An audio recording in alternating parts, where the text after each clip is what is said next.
Hello there, very good Tuesday evening to all our viewers. Welcome. This is Primetime News. I'm Joel Outskun. We'll start off today with a look at the headlines.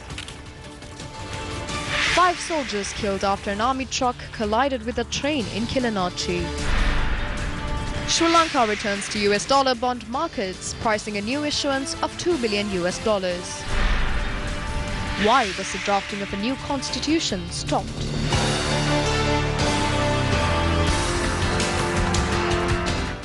Starting off with our lead story this evening. Now, an army truck collided with a train in Bharatipuram, Kilinochchi, claiming the lives of 5 army personnel. The accident took place at around 1:45 this afternoon at a railway crossing. The accident took place when the Yal Devi train travelling from Colombo to Kankasanture collided with an army truck at the 55 junction area on the railroad crossing between Kilinochchi and Murukukandi.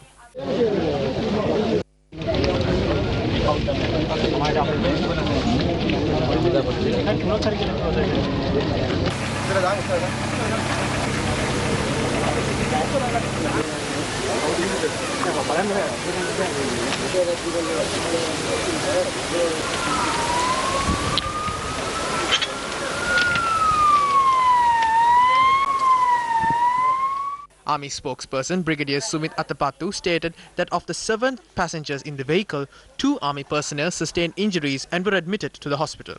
The brigadier added that the accident took place when the army personnel were in the process of bringing water.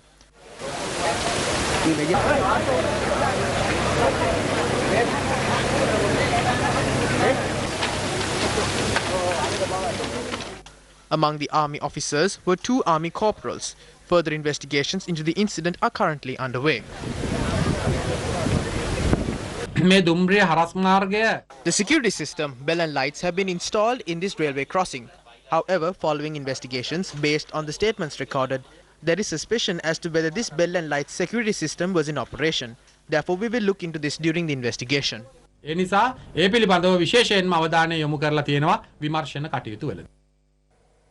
Moving on to more news this evening. Now, speaking about the situation of human rights worldwide, United Nations High Commissioner for Human Rights, Michelle Bachelet, spoke about Sri Lanka. In Sri Lanka, I'm concerned that the terrorist attacks 2 months ago have fueled increasing tensions. I'm disturbed by reports of anti-Muslim attacks. Recent statements by some religious leaders inciting violence constitute worrying early warning indicators that should be addressed.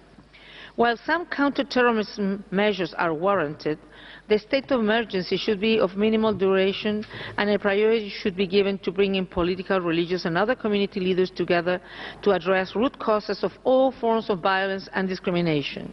We must be more vigilant in the face of the hatred and violent extremism which feed off each other. But we need to act both with great urgency and great care. The United Nations would be better advised if their analytical skills revealed the true nature of the violence perpetrated following the April 21st attacks. Sri Lankans have been rising up against terrorism that threatens the peace prevalent on the island for nearly 10 years now. For instance, in terms of the terror perpetrated in Iraq, Syria and Libya, the United Nations was notably absent. In the case of the shooting down of the United States unmanned aerial vehicle, or UAV, within Iranian airspace, it is worth remembering that the United States is taking punitive action against Iranian interests. It is apt that we remember what author Arundhati Roy said about the 3 most secretive institutions that run the world. The 3 organizations were named as the International Monetary Fund, the World Bank and the World Trade Organization, all dominated by the United States, where the decisions are made in secret. The natural question arises if the UN is also attempting to become a member of this exclusive club in a desire to control nations they perceive to be vulnerable.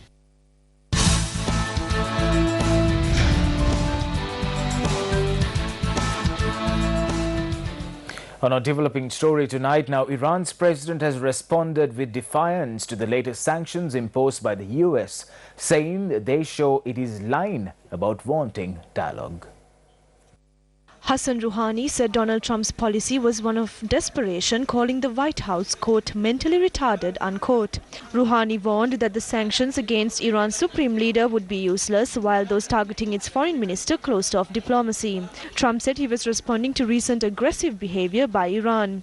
The US has also accused Iran of being behind 2 sets of explosions that have damaged 6 oil tankers in the region, through which a fifth of the world's oil passes each day. Iran has rejected the allegation.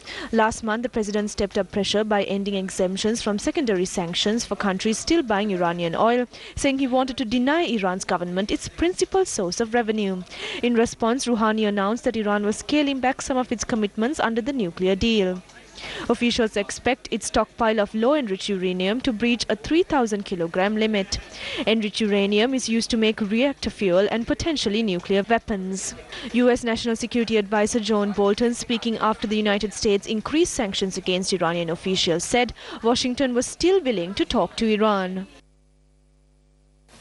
News from the President's diary this evening. Now, President Maithripala Sirisena has opposed the conditions presented by the Millennium Challenge Corporation when providing funds to Sri Lanka during the cabinet meeting held today. The head of state has informed the cabinet that another discussion will be held on Monday to analyze each condition thoroughly. Moving on now, President of the Bar Association of the President's Council, that is Kalinginda Tissa, has written to Minister of Foreign Affairs Tilak Marupana requesting a copy of the proposed acquisition and cross-servicing agreement, or also commonly known as the ACSA. The copy has been requested under the provisions of the Right to Information Act No. 12 of 2016 and Article 14A of the Constitution.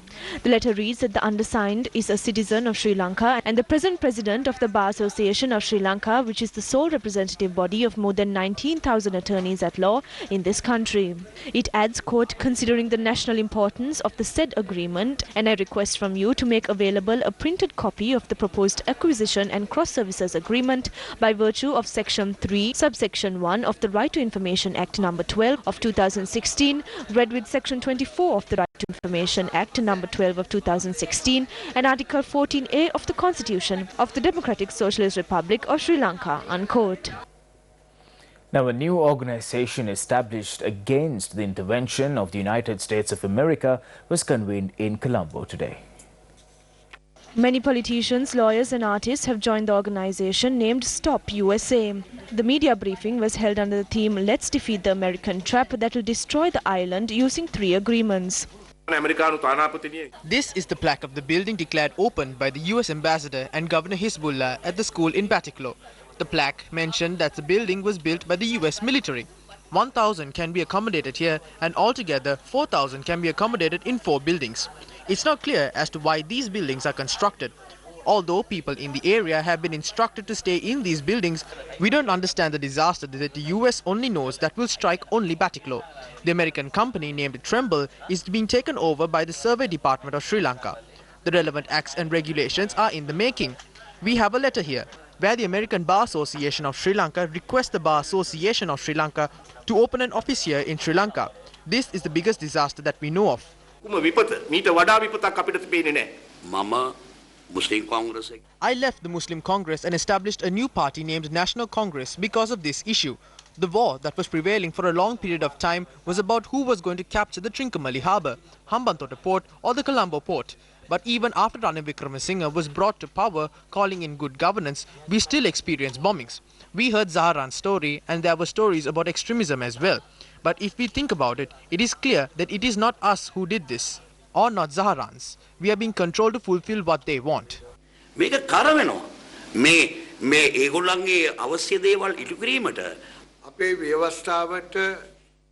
is an article that needs to be included in our constitution, and that is Parliament approval should be obtained before the government of Sri Lanka reaches into an agreement with another country or a representative of another country. The amendments we bring in should have the reverse impact too. We hear that Sajith Premadasa will be presented as the UNP candidate at the presidential election. Through this media briefing, we request Sajith Premadasa to communicate his stance on this agreement reached in the country.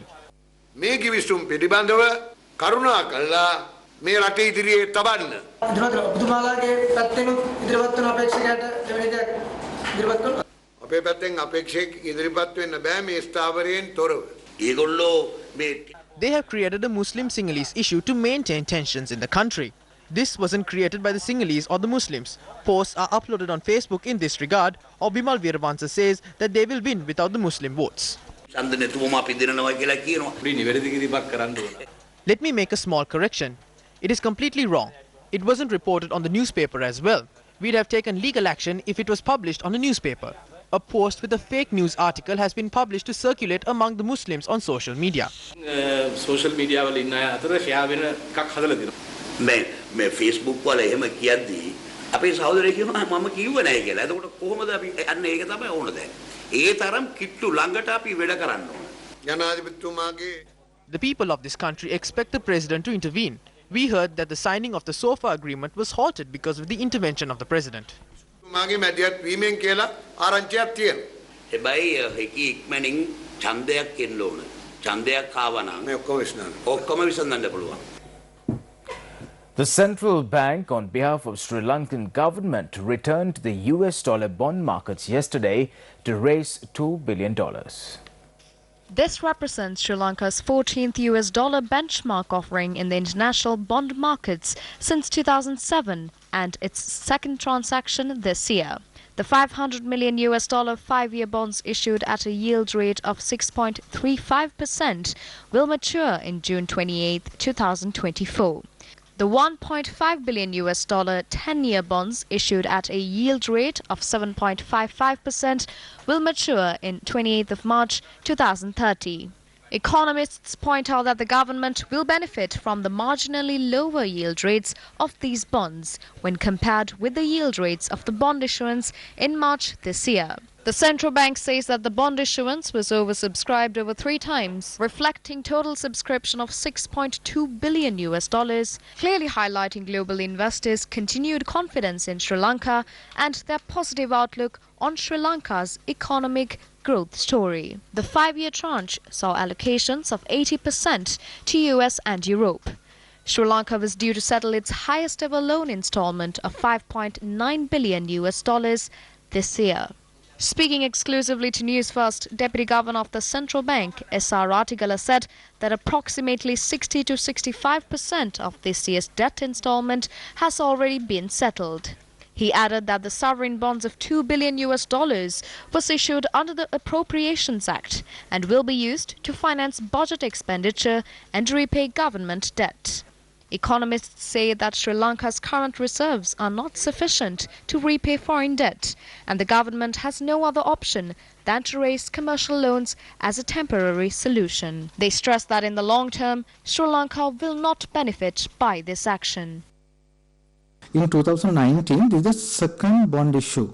So it's a serious issue for us because, when you look at the total debt, accumulated debt in the country, we always talk about our debt trap. When this present government total foreign debt payment was approximately 1.4 billion US dollars, whereas when it comes to 2018, it has been increased up to 2.8, almost double. Though such bond issuance may be considered as a temporary solution to Sri Lanka's debt crisis, will this be used as an opportunity by the Western world led by the USA to entrap Sri Lanka in a future debt trap, similar to the ongoing saga of debt with China? Still on to local news this evening, our sacrificial cow was released by MP Nishant Muthuhetigama in Thalapitiya Gaol today. මෙම ගවයා කිසිදු උවතුරකින් තොරව රැකබලාගෙන අනාගතයේ සුරක්ෂිත කර ගැනීම සඳහා ඔහුට The 65th sacrificial cow was released today. The government has a lot of shortcomings. We want to save the country from Ranil Wickremesinghe, who can't win in a presidential election, or the ones who destroyed the country.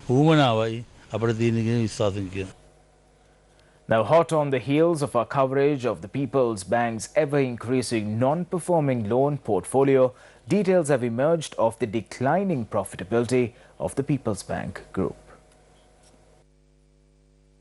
The state-run People's Bank Group, which includes a leasing unit among its assets, posted a net profit of 3.2 billion rupees for the quarter ending March 2019. This figure is down by 31.8% in comparison to the previous year. It also reported higher credit losses and slow net interest income growth according to the interim accounts now available. By contrast, the loan book of the bank fell 2.9% to 1.38 trillion rupees in March in comparison to 3 months earlier. The abysmal situation continues with deposits growing by a mere 1.8% to 1.5 billion rupees. Analysts noted with interest that contingent liabilities of state-owned enterprises fell to 390.6 billion rupees. In the last few days, it was revealed that W.M. Mendis and Company had a non-performing portfolio of 2.9 billion rupees. In the final analysis, industry sources were dismissive of the performance of state banks. These sources point out that state banks are a mere extension of the government, who use the state banks to fund state-owned enterprises, in the main loss-making, poorly managed and inundated with political patronage. As at end 2018, total loans and advances to state-owned enterprises amounted to 496.3 billion rupees. This value as a percentage represents 41% of total loans. These sources also point out that if one was to clinically examine the loan book of the People's Bank, most loans granted to state-owned enterprises and the various arms of the government, including those who enjoy political patronage from the government of the day, no investor will consider the state banks as a viable proposition to invest in. Good evening to you. We are joining you from Studio 3 in Newsfirst Centre. With regard to the Constitution, now the need for a new Constitution has been debated, has been discussed very heavily in the past. But at the present time frame, we do not know what is happening to this new Constitution that everyone was talking about. We are going to talk to Mr. Faraz Shaukat Ali, who's here with me in the studio. Faraz, at the outset, let's go back in history a bit. Let's try to understand how this need for, or the requirement for, the Constitution came to be. Well, good evening. We have to cast our minds back to 1977, when we had the presidential type of constitution, and that came to be in 1977. Since then, 40 years later, the country has been governed by a what is can be best described as a patchwork constitution. Why do you say so? Well, the patchwork, because since 1977 till 2018, we've had total of 19 amendments to the Constitution. Clearly these amendments were caused because of a need to fine-tune the Constitution every now and then, and resulting in, by 2018, we had 19 amendments to the Constitution. And I think it's fair to say that all parties were committed to having a proper Constitution in which there was very little or no ambiguity as far as possible. And therefore, the decision was taken to try and have a new Constitution rather than continuously making amendments. First, with what you said, by January of 2016, it was the process of creating this new Constitution was underway. Well, the agreement was, they spoke about it, and certainly by January 2016, the process started. And it's on the 7th of April, we had the first meeting was held, by the 5th of April, the Parliamentary Constitutional Council was held under the chair of the Prime Minister and a 21-member, what was called a steering committee. By this time, of course, the entire Parliament had been declared as a National Assembly, a Constitutional Assembly, so that they could all get together and create this new Constitution. In the meantime as well, 2016 was quite a busy time for the making of the new Constitution. We had various committees appointed and so on, including a committee to test the public reaction and the public opinion on a new constitution. That committee was headed by Lal Vijayanayake, and by the time that happened, we had the attention of the public. It made headlines, it grabbed the public's attention for a few days. And also, by May 2016, we had the subcommittee reports were out. But before that, also, I need to say that we had a management, best known, I suppose, as a management sort of committee, which was headed by, it had co-chairs. Dr. Jayampathy Wickramaratne and Mr. M.A. Sumandiran were the co-chairs. The other members of that committee were Neil Iddawala, Abdul Naufur Rahman, and President's Counsel Bimba Tilakaratne. Now, it's just to also mention that Abdul Naufur Rahman was then at one time the secretary to the leader of the opposition when the leader of the opposition was Ranil Wickremesinghe, and Abdul Naufur Rahman is now the secretary to the leader of the House. And Faraz, with all of this happening now, you explained to us how this came to be. Another expert committee was also going hand in hand with when this was happening. An Indeed. Expert committee, I think it was called a committee comprising intellectuals. That's right. And also by so like I said, 2016 was a very busy time for this, and by 21st of September 2017, Prime Minister Ranil Wickremesinghe submitted a comprehensive report on the progress of the need for the new constitution, including, of course, the reports of the subcommittees. So thereafter, we had a consultative process with the people and so on, but after the appointment of the expert committee, I'm afraid that the progress suddenly, the steam went out the window, and there has been no progress since then. In the meantime, we have also little bits of detail have emerged, and amongst the details is that, for example, the UNDP had paid salaries of various members in these subcommittees.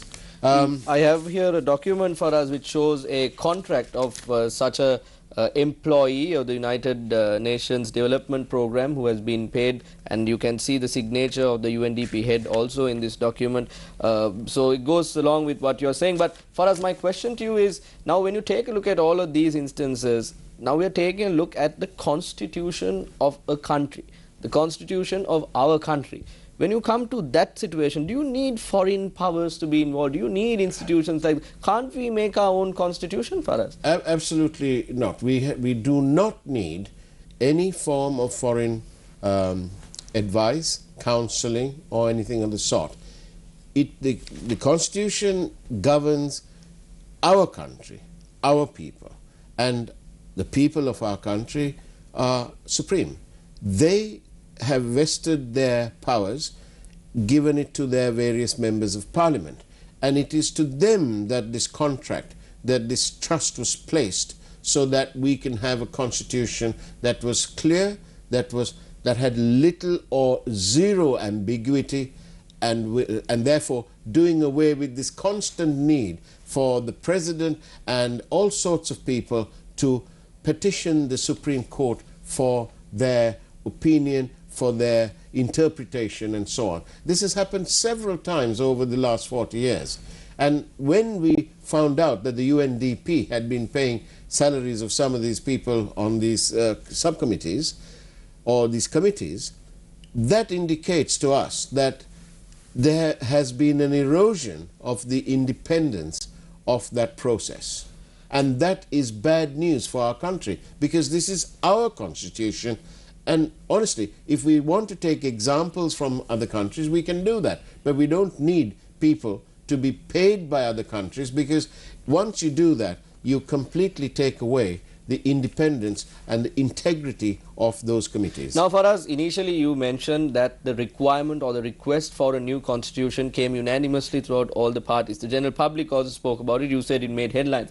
Now, people like the names you mentioned, Dr. Jayampathy Wickramaratne and M.A. Sumanthiran, TNA parliamentarian, they were also front runners of formulating the 19th Amendment to the Constitution. Absolutely. At present, what we are remaining with, or what we are left with rather, is the 19th Amendment to the Constitution and not a new Constitution at all. Absolutely. We seem to have wasted a lot of time and lost the initial sort of spur that we had to have a new Constitution. And after the expert committee, well, there has been no progress. In fact, we have it on record from Dr. Jayampathy Wickramaratne, who now states that after January 2019, no meetings, no progress, and it is now at a standstill. And what are we left with? We're left with the 19th Amendment. And why, you may ask me, why did the 19th Amendment come about? Well, the 18th Amendment came about because President Rajapaksa wanted to have a go for another term. He wanted to do away with the two-term limit. And so he passed the 18th Amendment. The 19th Amendment came to being because they wanted to reduce the powers of the President, including, of course, the powers to return to the two-term limit for the presidency. And also, we ended up with, in effect, because of the reduction in the powers of the President to call to prorogue Parliament and so on, that was given for after only 4.5 years. Previously, it was after 1 year the President could do it. So, in effect, we were stuck with a fixed-term Parliament. And that is all we have to say. That's what we've ended up with. Not a new Constitution. The members have voted themselves perks, cars, homes, foreign trips, salaries, and so on. But they've missed the whole point, that they have failed the nation, they have failed the people to deliver this new Constitution that the people gave them the mandate to do. More views were expressed on this subject at an SLFP media briefing today. Let's have a listen. There is a huge crisis within the Constitution. Consider section 43.1 of the Constitution with regard to the President. The President must also consider the opinions of the Prime Minister when determining the number of cabinet ministers, their portfolios and their respective subject ministries. This is stated as in consultation. So what does in consultation mean? It means it is non-binding and must only be consulted. Section 43.2 then says that the President must proceed with the decisions regarding the ministerial portfolios upon the advice of the Prime Minister. On one hand, the Constitution says in consultation, on the other hand, it says upon the advice, and then it says on concurrence.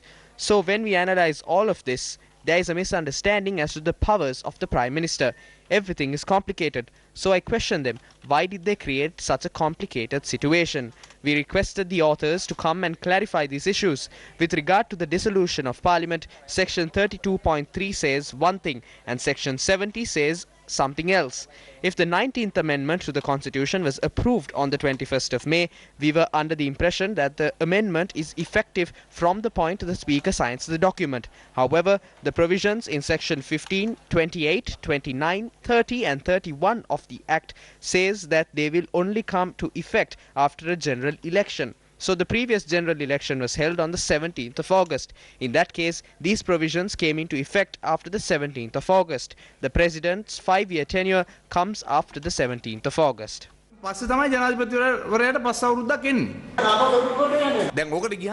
If we take this matter to courts, they will claim that the President is attempting to increase his tenure, and that cannot be allowed.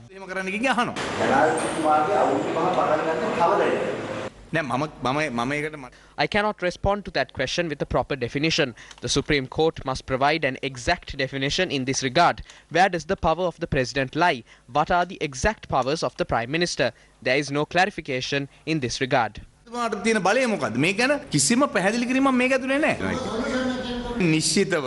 A new amendment to the Constitution that clarifies and defines the exact powers of the President, Prime Minister, Cabinet of Ministers, Parliament and the Judiciary must be brought forward. That's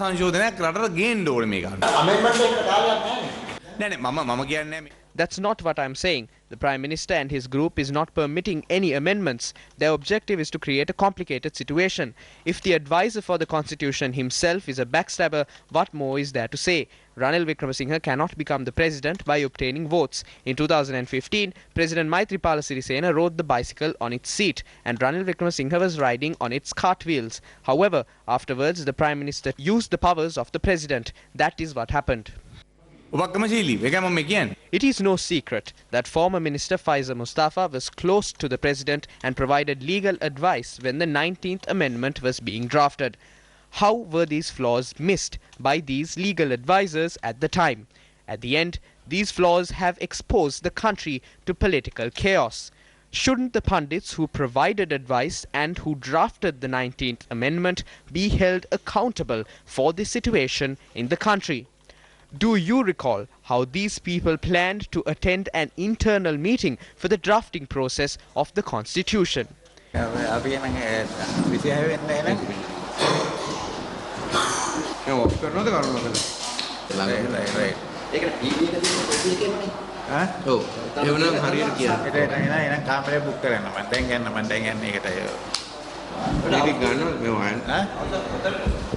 පහට පීපී පහට ඒකට අපිට 6 මාසෙකට ඒක ඉවර කරනවා අර පෙරිම drink කරන කටේ ඩ්‍රින්ක් කරන කතරම ඩිනර් රෙස්ටුරන්ට් හදන්න කියන්නේ ඔව්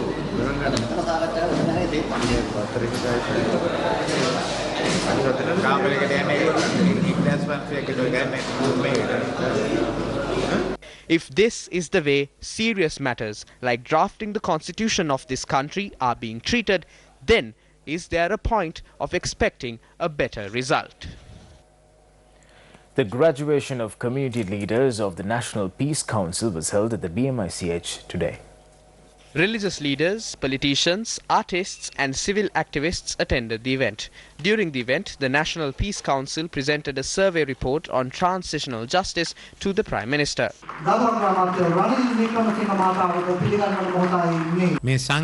If there was no reconciliation in this country, there would have been bloodshed on the 22nd of April.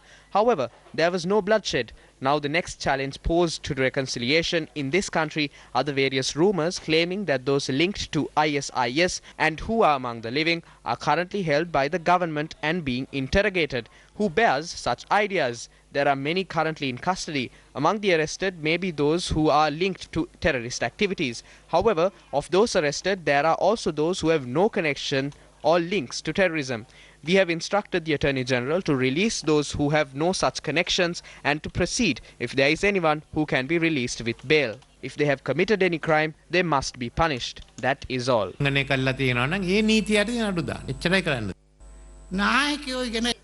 Leaders must learn to go forward without any weapons. The country is in a crisis at present. When the country is in a crisis and when only a few are travelling in bulletproof vehicles, you cannot maintain the peace in the country. Forgive me for making such statements. We must be self-sufficient in terms of our basic necessities. We do not have to live under anyone. Leaders at present boast about how they obtained foreign loans. I say this in so much pain. It is painful when we see fraud and scams taking place. These so-called Buddhists, if they travel in bulletproof vehicles, they are cowards. Cowards cannot rule or make a country. This country was ruined because of power-hungry politicians. We must find other methods to lead this country forward.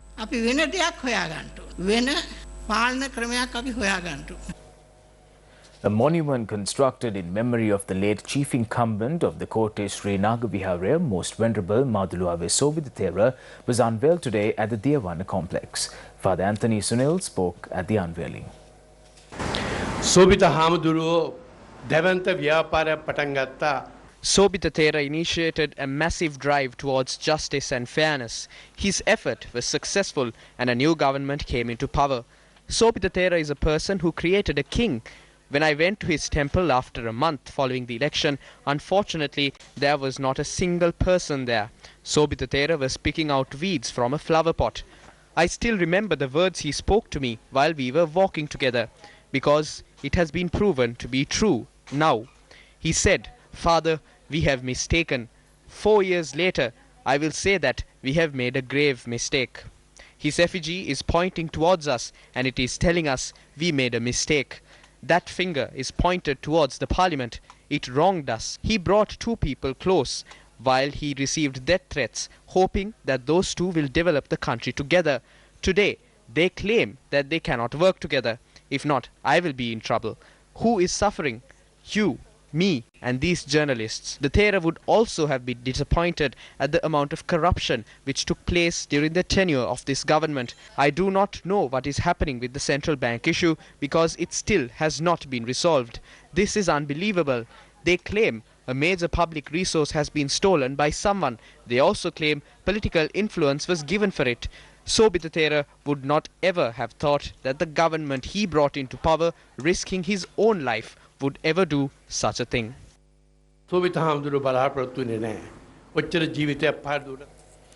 An event to mark International Olympic Day was held in Mathura today. The event was organized by the Sri Lanka Olympic Committee. The event, which included multiple segments, commenced this morning from the Polhena beach in Mathura. This event mainly focuses on introducing a sport to the general public and its morals. We will take this event to Kalmune next year. I believe if we go forward like this, we can achieve anything.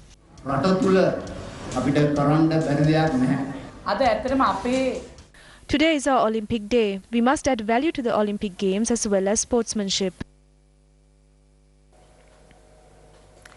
Leader of the indigenous community of Sri Lanka, Uruwalige Vannilayatho, convened a media briefing today to express his views on the statement made by Dallas Alhaperuma that he will contest at the upcoming presidential elections. We leave you tonight with those thoughts. Take care. Good night. I am happy that the MP made such a statement. I have no objective of becoming the president of this country. Currently, the general public is fed up with politics. It's a constant power struggle. I asked the MP not to worry. I will not contest. However, if I do contest, I will obtain more votes than you for sure. Even if my dog contests, I will not allow it to enter this jungle again.